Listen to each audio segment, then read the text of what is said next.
Welcome to Marketplace Africa. We cover the biggest economic trends impacting the continent. I'm Zain Asher. Now, GDP is often used as a measure of a country's economic success. According to the African Development Bank, East Africa's regional GDP growth is among the highest on the continent, with Rwanda boasting one of the fastest growing economies in the region. But East Africa's inter-regional trade is considerably lower than the continent's average, remaining stagnant over the past 5 years. Now, Rwanda's first dry port is trying to spark more growth by becoming a gateway for trade to Kenya, Tanzania, and beyond.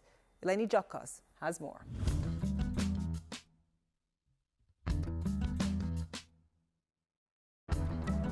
Milling, grinding, sifting, packaging. This is Bakresa Grain Milling, a Rwandan-owned company which says it produces 500 metric tons of flour and byproducts per day, 40% of which is exported to Eastern Congo, Kenya, the UAE and Vietnam. It will ease our shipment of the products. We believe it will help us in, first of all, having a one point of shipment where we'll be taking our products, and from there we ship them to wherever we want.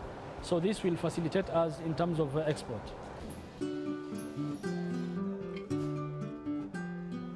But the introduction of a new port is about to take a load off local companies like these. We believe it will help us in having a one point of shipment where we'll be taking our products, and from there we ship them to wherever we want. So this will facilitate us in terms of export. They predict that their export margin stands to increase by at least 10% through using the Kigali Logistics Platform, a joint venture between Dubai Ports World and the Rwandan government. It is the country's first dry port. A dry port is a facility which performs all the functions which a seaport performs. So this concept is very famous in landlocked countries. Located 20 kilometers from Kigali, bordering the Special Economic Zone, CEO of Dubai Ports Logistics Limited Rwanda, Sumit Bhardwaj, says it's East Africa's first inland dry port. We are doing the breakdown of cargo, we are doing consolidation, we are even doing re-export, exporting, packaging, repackaging. The facility is 13 hectares in size and has a capacity of 198 trucks, 20,000 square meters of bonded warehouse storage and 50,000 containers per year. All kinds of goods are passing. We are predominantly dealing with the general cargo stuff. It could be spare parts, it could be fast-moving consumer goods. This is the first time in 49 years that the country has an alternative import-export facility. Previously, goods were only handled by the public bonded warehouse of Rwanda, known as Magerwa.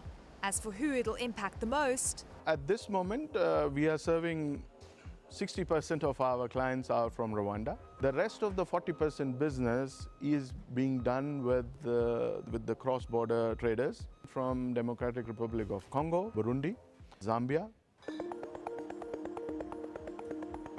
Import businesses stand to benefit too, like Akagera Trading, a Rwandese company that sells wine and spirits under the label Wines and More. President and MD of Akagera Business Group, Vinay Gorachia, says the market is expanding and they are currently selling 11,000 bottles of wine per month.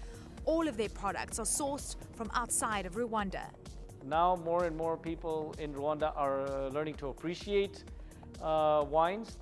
Before, there wasn't this variety of products in the country. It was either red, white, sweet, dry, kind of a concept here.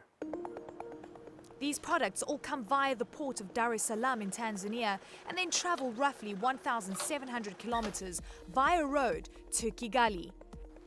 So once the wines arrive here, of course, they go to the through the port system. So we are using DP World now. The containers are offloaded over there. We have a person that supervises from our side. They are a fairly new infrastructure and it's quite well organized. So we like working within their inland port system. Currently in phase 1, investment totaled $35 million.